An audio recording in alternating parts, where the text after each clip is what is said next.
Nothing inside of me wants to be the Mudvayne of LD50. You know what I mean? I think that the more albums we wrote, the better we got as songwriters. Right. Like, I mean, which a lot of people would probably disagree with me, but A New Game is probably one of my favorite albums. It's got like a Doughboy on it. It's got like just some really quintessential Mudvayne stuff that's not anything like anybody else was doing. You know what I mean? Like, I feel like we finally had kind of found our groove. Like LD50 to me was a very gratuitous individual workshop.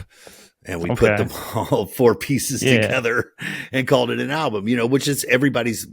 I mean, I can't talk shit about that album. I said one thing about the mix was weird, and somebody's like, it's fucking, you know, like the bass did. Go to sleep to that every night, motherfucker.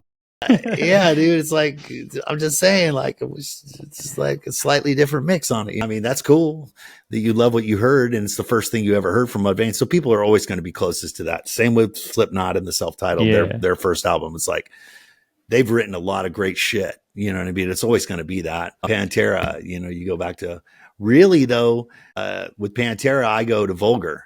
Even though Cowboys was the first thing I heard, you know, but Vulgar was like, I kind of feel like where they figured themselves out. And, again, Metallica, I would probably go to Master of Puppets, you know, not Ride the Light and not Kill 'Em All, even though they're great. It's like, sometimes it's when the band figured out what the fuck they were. And that's when it's special.